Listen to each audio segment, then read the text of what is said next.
Pemirsa, hari ini DPR RI resmi mengesahkan RUU KUHP. Seluruh fraksi yang hadir setuju RUU KUHP menggantikan KUHP yang ada.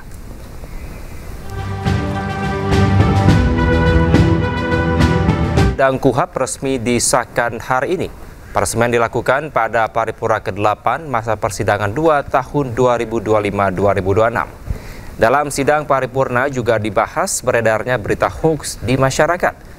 DPR tegaskan pembahasan RUU KUHP sudah melalui pembahasan mendalam dengan sejumlah perwakilan sipil dan para ahli. Tibalah saatnya kami minta persetujuan fraksi-fraksi terhadap rancangan undang-undang tentang Kitab Undang-Undang Hukum Acara Pidana. Apakah dapat disetujui untuk disahkan menjadi undang-undang? Setuju. Terima kasih.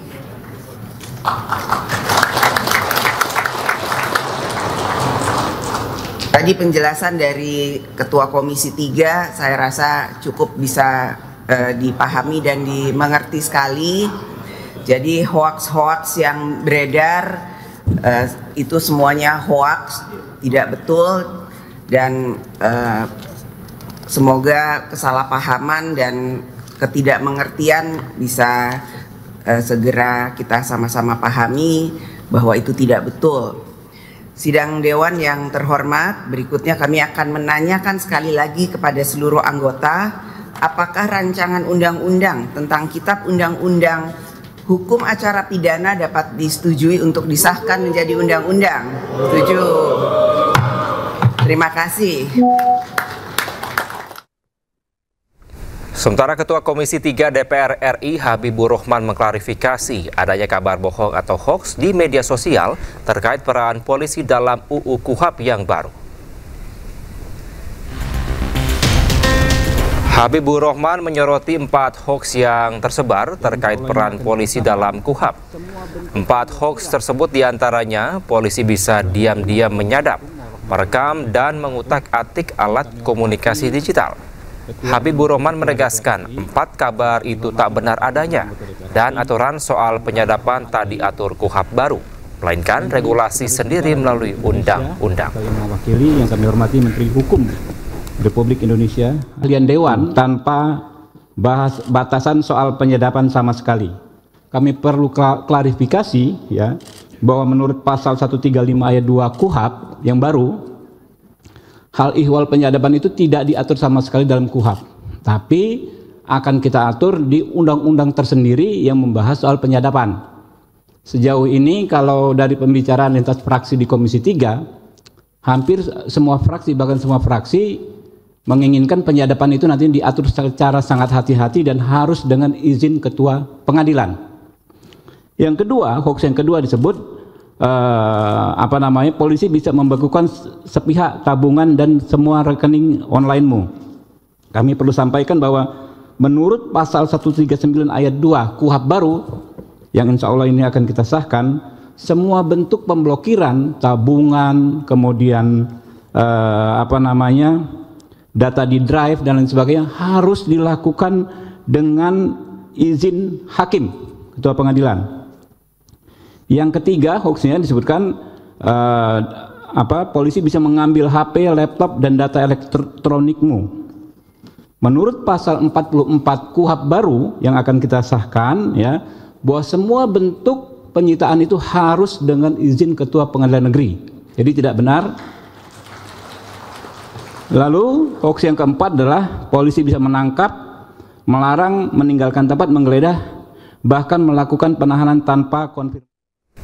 Kembali di iNews Siang, pemirsa, bersama belasan tersangka 2 oknum TNI dihadirkan dalam rekonstruksi kasus penculikan dan pembunuhan Kacap Bank BUMN. Keluarga menyaksikan cara keji tersangka menghabisi nyawa korban.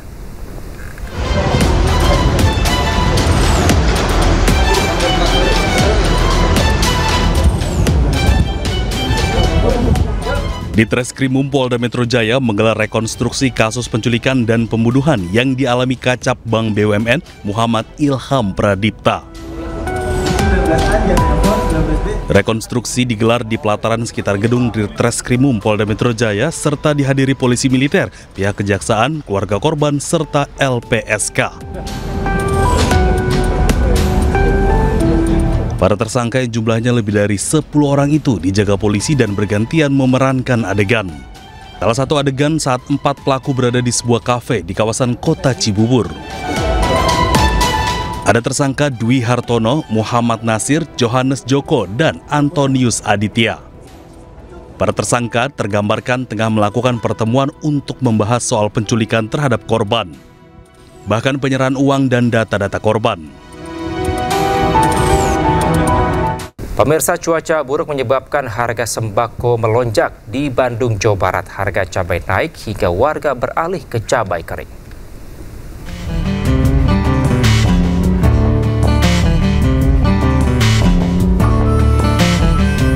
Dampak cuaca buruk yang terjadi menyebabkan pasokan berbagai jenis cabai semakin berkurang.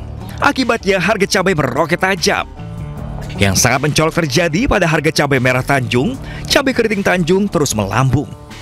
Akibat mahalnya harga jenis cabai, warga beralih ke cabai kering yang harganya lebih murah. Kenaikan harga ini pun sudah terjadi selama 2 pekan. Kering, ya karena banyak. Ini kalau udah direbus kan bisa jadi banyak. Kalau ini kan mahal. Cabai Tanjung itu hampir 80-an jual. Udah mahal 65-70-an. Yang bagus tuh yang super. Asalnya 30.000, naiknya sampai 3 kali lipat. Sekarang berapa, Bu? 90. Untuk cabai keriting? Keriting merah sama, asalnya 20.000, jadi 60. Selain itu apa lagi, Bu? Selain cabai? Cabai, cengek, percengekan naik semua. Ini sudah berapa lama, Bu? Udah hampir 1 minggu. Tidak hanya cabai, harga ikan laut di Pasar Kosambi, Kota Bandung juga alami kenaikan akibat cuaca buruk di sejumlah daerah. Seperti harga ikan kembung yang biasanya Rp55.000, kini naik jadi Rp60.000 per kilogramnya. Sementara harga cumi kecil yang semula dari Rp90.000, kini jadi Rp110.000 atau naik Rp20.000 per kilogram. Di samping itu, harga cumi ukuran besar dari harga Rp120.000, kini menjadi Rp130.000 per kilogramnya. Kenaikan harga ini membuat stok ikan laut di Pasar Kosambi berkurang, daya beli masyarakat pun ikut menurun. Kenaikan harga sudah terjadi sejak seminggu terakhir. Para pedagang berharap pemerintah dapat mengambil tindakan agar harga sejumlah komoditi pangan kembali normal di pasaran. Tim Liputan iNews melaporkan.